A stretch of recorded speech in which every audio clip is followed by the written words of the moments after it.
ఇటు ఒకే దెబ్బకి రెండు పిట్టలు. ఆ రెండు పిట్టలు ఏవి? పాకిస్తాన్ అలాగే చైనా. ఈ రెండింటికి కూడా ఒకే దెబ్బ కొట్టింది అమెరికా. ఇద్దరికి ఒకేసారి షాక్ ఇచ్చింది. పాకిస్తాన్ ఆక్యుపైడ్ కాశ్మీర్ పిఓకే భారత్దే అని అమెరికా స్పష్టం చేస్తూ ఒక మ్యాప్ను అయితే రిలీజ్ చేసింది. ఇటు ఇండియా అమెరికా ట్రేడ్ డీల్కి సందర్భంగా ఇటు అఫీషియల్గా అమెరికా ఇటు పాకిస్తాన్ ఆక్యుపైడ్ కాశ్మీర్ అలాగే అక్సాయ్ చిన్ అలాగే అరుణాచల్ ప్రదేశ్లోని కొన్ని పార్ట్స్ని మొత్తంగా ఇండియా మ్యాప్ని పూర్తిగా ధృవీకరిస్తూ ఒక అఫీషియల్ మ్యాప్ని అయితే రిలీజ్ చేసింది. ఇది ఫస్ట్ టైం కొన్ని సంవత్సరాల తర్వాత, దాదాపు 2011-12 తర్వాత, ఇది దాదాపు 15-16 సంవత్సరాల తర్వాత ఇప్పుడు ఇలా ఇండియా పూర్తి మ్యాప్ని రిలీజ్ చేసింది. ఇటు పాకిస్తాన్కి చెక్ పెట్టింది. అలాగే చైనా అక్సాయ్ చిన్లో నాకు భాగం ఉంది అంటూ చెప్పుకొచ్చే చైనా కూడా చెక్ పెట్టింది. మ్యాప్లో ఇటు పాకిస్తాన్ ఆక్యుపైడ్ కాశ్మీర్ను భారత్లో భాగంగా చూపించింది అమెరికా. తన భూభాగమని చైనా వాదిస్తున్న అక్సాయ్ చిన్ని కూడా ఇటు భారత్లోనే ఉందని భారత్లో భాగంగానే చూపించింది అమెరికా. ఇటు కాశ్మీర్ విషయంలో భారత్ను ఇరుకున పెట్టేందుకు ప్రయత్నాలు చేస్తున్న టైంలో ఇటు పాక్కి ఊహించని shock. Pak field marshal Asim Munir అమెరికాకు వెళ్ళి చాలాసార్లు ఇటు పిఓకే పాకిస్తాన్దే అంటూ అమెరికా సమర్థించిందని ఎన్నోసార్లు కాలర్ ఎగిరేశాడు. మొత్తానికైతే ఇప్పుడు చెంపదెబ్బలు పడ్డట్టయింది. ఒక్కసారిగా చుక్కలు కనిపిస్తున్నాయి. ఇప్పుడు సోషల్ మీడియా, పాకిస్తాన్ సోషల్ మీడియాలో కూడా ప్రస్తుతానికి చర్చ నడుస్తుంది. ఇండియా మీద అమెరికా వేసిన సుంకాలు 18%, పాకిస్తాన్ మీద వేసిన సుంకాలు 19%. సో ఎవరికి ఫ్రెండ్లా అనిపిస్తుంది ఇప్పుడు అమెరికా? ఇండియాకా పాకిస్తాన్కా అంటూ ఇటు పాకిస్తాన్ సోషల్ మీడియాలో చర్చ నడిచింది. ఇటు మేమ్స్ రిలీజ్ చేశారు. అలాగే భారత్ విషయంలో అమెరికా వెనక్కి తగ్గింది. ఒక్కసారి 2 అడుగులు వెనక్కి వేసింది. ఫ్రీ ట్రేడ్ డీల్ చేసుకోవడానికి ముందుకొచ్చి ట్రేడ్ డీల్ చేసిన తర్వాత భారత్ని ఇంకా బుజ్జగించే ప్రయత్నం చేస్తూ ఒక మ్యాప్ను కూడా రిలీజ్ చేసింది. 1 సంవత్సరం పాటు మన మీద 50% సుంకాలు వేసిన అమెరికా వెనక్కి తగ్గాల్సిన పరిస్థితి నెలకొంది. గత్యంతరం లేదు అమెరికాకి, ట్రంప్కి. గతంలో భారత్ మ్యాప్ని వేరే విధంగా చూపించే అమెరికా మనం చూస్తే ఇటు జార్జ్ డబ్ల్యూ బుష్ ఉన్నప్పటి నుంచి ఇప్పటిదాకా భారత్ మ్యాప్ని ఇటు సిఏఏ కానీ అలాగే ఇటు అమెరికాకు సంబంధించిన ఫారెన్ పాలసీకి సంబంధించిన వెబ్సైట్స్ కానీ ఎక్కడ చూసినా కూడా ఇటు పాకిస్తాన్ ఆక్యుపైడ్ కాశ్మీర్ని పాకిస్తాన్లో భాగంగా చూపించేవారు. ఇటు చైనా క్లెయిమ్ చేస్తున్న అక్సాయ్ చిన్ని కూడా ఇటు చైనాలోనే భాగంగా, లేకపోతే ఇటు ఒక డాటెడ్ లైన్స్ లాగా చూపించేవారు. అలాంటిది మొత్తానికైతే అమెరికా ఇప్పుడు రిలీజ్ చేసిన ఈ మ్యాప్తోని ఇటు పాకిస్తాన్కి చుక్కలు కనిపిస్తున్నాయి. అమెరికా తగ్గడంతో ఇటు భారతీయులు హర్షాన్ని వ్యక్తపరుస్తున్నారు. ఇటు భారత్కి సంబంధించిన ఆర్మీకి సంబంధించిన వాళ్ళు కూడా హర్షాన్ని వ్యక్తపరుస్తున్నారు. ఒకసారి మనం చూస్తే కనుక మొత్తంగా ఇటు పాకిస్తాన్ ఆక్యుపైడ్ కాశ్మీర్ అలాగే జమ్మూ అండ్ కాశ్మీర్ వీటన్నిటినీ కూడా భారత్ భూభాగంలో భాగంగానే ఈ మ్యాప్లో చాలా సాలిడ్గా కనిపిస్తుంది. ఎట్ ద సేమ్ టైం ఇటు నార్త్ ఈస్ట్లో, ఇటు కాశ్మీర్కి పైన నార్త్ ఈస్ట్లో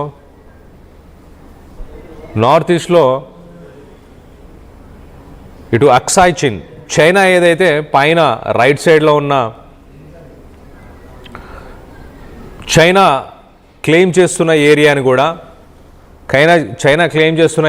కూడా ఇటు ఇండియాలోనే భాగంగా ఉందంటూ, అలాగే ఎట్ ద సేమ్ టైం ఇటు అరుణాచల్ ప్రదేశ్లో ఉన్న ప్లేసెస్ని కూడా చైనా క్లెయిమ్ చేస్తుంది. కానీ వాటిని కూడా ప్రస్తుతానికి ఇండియాలో భూభాగంగా చూపిస్తున్నారు. సో మొత్తం మీద ఇది ఒక రకంగా చైనాకి అలాగే పాకిస్తాన్ క్లెయిమ్స్కి వీటన్నిటికీ కూడా చెక్ పెట్టినట్టు అర్థమవుతుంది. ఒకసారి మనం చూస్తే ఇటు అరుణాచల్ ప్రదేశ్, అక్సాయ్ చిన్ అలాగే జమ్మూ అండ్ కాశ్మీర్. అమెరికా గతంలో మన మీద 50% సుంకాలను వేసింది. కానీ ప్రస్తుతానికి దాన్ని 18%, 1 సంవత్సరం తర్వాత 18%కి మాత్రమే తగ్గించింది. సో ఇప్పుడు ఇండియా కూడా ఇటు అమెరికాకు సంబంధించిన కొన్ని అగ్రికల్చరల్ ప్రోడక్ట్స్, ఇటు ట్రీ నట్స్ అలాగే రెడ్ సోర్గం అలాగే అమెరికాలో పండించే ఫ్రూట్స్, ఎస్పెషలీ అమెరికాలో పండించే ఫ్రూట్స్ మాత్రమే, ఇండియాలో ఉన్న ఫ్రూట్స్కి కాంపిటీషన్ ఉండకూడదు. ఇండియాలో పండించే వ్యవసాయానికి సంబంధించిన ప్రోడక్ట్స్, ఫ్రెష్ వెజిటబుల్స్ కావచ్చు, ఫ్రూట్స్ కావచ్చు, వీటన్నిటికీ కాంపిటీషన్ ఉండకుండా అమెరికాలో ఏవైతే పంటలు పండిస్తారో వాటిని మాత్రమే ఇక్కడికి పంపించాలి. ఇక్కడ మీరు ఫ్రీ ట్రేడ్లో భాగంగా ఇక్కడ అమ్ముకునే అవకాశం అమెరికన్ ప్రొడ్యూసర్స్కి, అమెరికన్ మార్కెట్స్కి, మనకి ఇండియన్ మార్కెట్స్కి ట్రేడ్ కుదిరింది. సో టైమింగ్ ఒకసారి మనం చూస్తే కనుక ఇండియా అమెరికా మధ్య టెన్షన్స్ ఎస్కలేట్ అయ్యి ఒక పీక్ స్టేజ్కి చేరుకున్న సమయంలో ఒక్కసారిగా ఇప్పుడు ఆ రిలేషన్స్ని మరింత దృఢంగా, మరింత స్ట్రాంగ్గా బిల్డ్ చేయడానికి, ఒకసారి రీసెట్ చేయడానికి, వాటిని వెంటనే ఇటు బైలాటరల్ రిలేషన్స్ని రీసెట్ చేయడానికి ఈ స్ట్రాటజిక్ టైమింగ్ అనుకోవచ్చు. 1 సంవత్సరం పాటు 50% సుంకాలను వేసి ఇప్పుడు సడన్గా ఆ సుంకాలని 18% తగ్గించడం. ఎట్ ద సేమ్ టైం ఇటు పాకిస్తాన్ ఆక్యుపైడ్ కశ్మీర్, ఆ స్టేటస్ అమెరికా గతంలో ఇటు పాకిస్తాన్కి ఫేవర్గా ఆ మ్యాప్స్ని అంగీకరించేది, మ్యాప్స్ని డిస్ప్లే చేసేది. కానీ ఇప్పుడు ప్రస్తుతానికి పాకిస్తాన్కి ఇది ఒక చెంపదెబ్బ అని చెప్పుకోవచ్చు. పాకిస్తాన్కి ఇది ఒక చెంపదెబ్బ అని చెప్పొచ్చు. సో ఇటు చైనాకి కూడా at the same time same thing. ఇటు చైనాకి, పాకిస్తాన్కి రెండింటికి ఒకేసారి సమాధానం ఇస్తుంది. అలాగే అమెరికా పాలసీ కూడా ఒక్కసారి షిఫ్ట్ చేసినట్టు అర్థమవుతుంది. ఇటు బ్యూరోక్రేట్స్ ఒక్కసారి షాక్ అవుతున్నారు. గతంలో అమెరికా స్టాండ్ డిఫరెంట్. ఇండియా ఒక వరస్ట్ కంట్రీ, వరస్ట్ ఎకానమీ అన్న ట్రంప్ ఇప్పుడు ప్రస్తుతానికి ఫ్రీ ట్రేడ్ డీల్ యాక్సెప్ట్ చేశాడు. ఎట్ ద సేమ్ టైం మన ఇండియా మ్యాప్ని కూడా మార్చి చూపిస్తున్నాడు. ఇండియా మ్యాప్ని గతంలో వాళ్ళు అంగీకరించలేదు. ఇటు లెఫ్ట్ సైడ్ ఇమేజ్ మనం ఒక్కసారి చూస్తే కనుక లెఫ్ట్ సైడ్ ఇమేజ్లో పైన కశ్మీర్ పార్ట్ ఒకసారి మనం చూస్తే కశ్మీర్కి సంబంధించిన లెఫ్ట్ సైడ్ కానీ రైట్ సైడ్ కానీ, లెఫ్ట్ సైడ్ ఉన్నదంతా పాకిస్తాన్ ఆక్యుపైడ్ కశ్మీర్ అని అంగీకరించేవాడు ట్రంప్ కానీ అమెరికా కానీ. అలాగే రైట్ సైడ్ ఉన్న పార్ట్ని ఇటు చైనాగా పరిగణించేవాళ్ళు. సో మొత్తానికైతే ఇటు ఆ రెండింటిని కూడా ఈ రైట్ సైడ్ మ్యాప్లో మనం చూస్తే ఆ రెండింటిని కూడా ఇప్పుడు ప్రస్తుతానికి ఇండియాలో భూభాగంగా చూపిస్తున్నాడు. అలాగే అరుణాచల్ ప్రదేశ్కి సంబంధించిన ప్రాంతాలు కూడా మనం ఒకసారి చూస్తే వాటిని కూడా ప్రస్తుతానికి ఇండియాలోనే భాగంగా ఉంది అని ఇటు అమెరికాకు సంబంధించిన యుఎస్ ట్రేడ్ రిప్రజెంటేటివ్ ఒక అఫీషియల్ మ్యాప్ని రిలీజ్ చేసింది. సో ఇండియాని బుజ్జగించే ప్రయత్నం చేస్తుంది. గతంలో జరిగిన ఇన్సిడెంట్స్ అన్నిటినీ రీసెట్ చేసే ప్రయత్నం చేస్తుంది. ఎట్ ద సేమ్ టైం పాకిస్తాన్కి ఒక బిగ్ షాక్ అని చెప్పొచ్చు. పాకిస్తాన్కి సంబంధించిన సోషల్ మీడియాలో ఈ అంశం గురించి చర్చ నడుస్తుంది. ఇండియా మీద వేసిన ట్యాక్సుల గురించి, అలాగే ఇండియా కోసం రిలీజ్ చేసిన మ్యాప్ గురించి అక్కడ చర్చ నడుస్తుంది. ఆసిమ్ మునీర్ జబ్బలు గుద్దుకుంటాడు. ప్రతిసారి అమెరికాకు వెళ్ళొచ్చి నేనేదో సాధించానని చూపించుకునే ప్రయత్నం ఇటు పాకిస్తాన్కి సంబంధించిన ప్రజలకి చేస్తూ ఉంటాడు.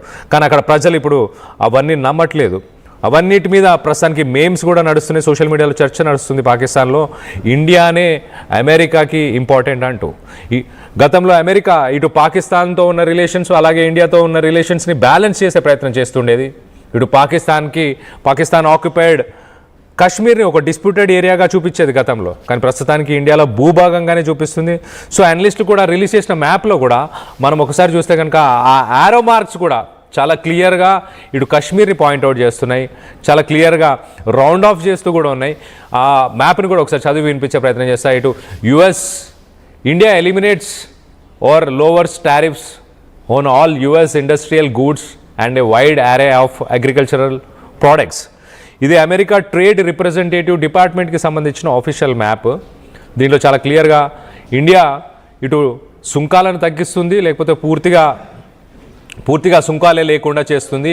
అమెరికాకు సంబంధించిన కొంత అగ్రికల్చరల్ ప్రోడక్ట్స్, అలాగే అమెరికాకు సంబంధించిన గూడ్స్ మీద అంటూ. అలాగే మ్యాప్లో US tree nuts and red sorghum అంటూ ఉంది. అక్కడ 2 యారో మార్క్స్ ఉన్నాయి. ఇంకొక సైడ్ మనం చూస్తే US dried distilleries and grains, అక్కడ 3 యారో మార్క్స్ ఉన్నాయి. సో 3 యారో మార్క్స్ ఇటు పాకిస్తాన్ ఆక్యుపైడ్ కశ్మీర్ని పాయింట్అవుట్ చేస్తున్నాయి. 2 యారో మార్క్స్ ఇటు అక్సాయ్ చిన్ని పాయింట్అవుట్ చేస్తున్నాయి. అలాగే కింద మనం చూస్తే యుఎస్ వైన్ అండ్ స్పిరిట్స్ కింద ఒక 3 యారో మార్క్స్, ఇంకో సైడు మరొక 2 యారో మార్క్స్. సో మొత్తం మీద ఆ మ్యాప్లో చేంజెస్ని కూడా ఇండైరెక్ట్గా ఆ యారో మార్క్స్తోని రిప్రజెంట్ చేసే ప్రయత్నం చేశారు. So India America trade relations మెరుగుపడడానికి ఇలాంటి పనులు చేస్తున్నట్టు అర్థమవుతుంది చాలా క్లియర్గా. India is very important to America right now. For what reasons? ఎందుకు? వెనిజువెలాలో వచ్చే ఆయిల్ ఏదైతుందో అది హెవీ క్రూడ్ ఆయిల్. ఆ హెవీ క్రూడ్ ఆయిల్ని రిఫైన్ చేయడానికి అమెరికా దగ్గర రిఫైనరీస్ లేవు. అంత హెవీ క్రూడ్ ఆయిల్ని రిఫైన్ చేయడానికి, దాన్ని రిఫైన్ చేయాలన్నా, అలాంటి హెవీ రిఫైనరీస్ కావాలన్నా ఇండియాతో రిలేషన్ కావాలి. మన దగ్గర అలాంటి హెవీ రిఫైనరీస్కి సంబంధించిన ఆయిల్ రిఫైనరీస్ మన దగ్గర ఇండియాలో ఉన్నాయి.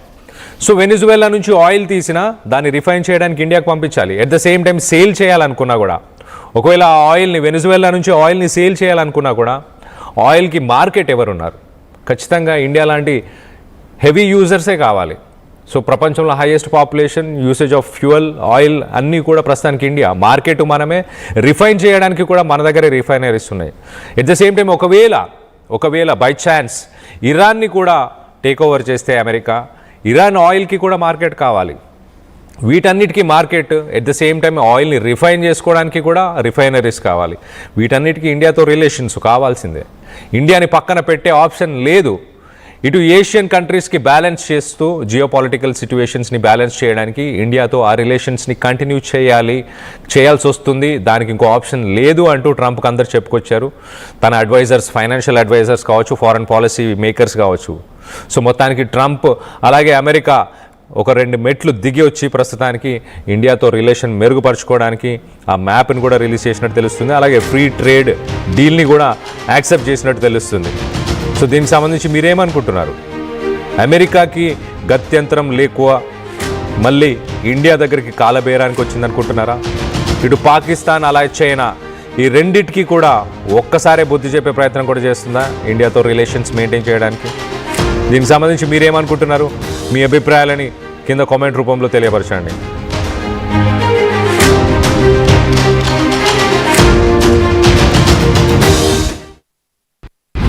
మన నగరాలు, పట్టణాలు ప్రగతి బాట పట్టాలంటే బీజేపీని గెలిపించండి. కేంద్ర ప్రభుత్వ సహకారం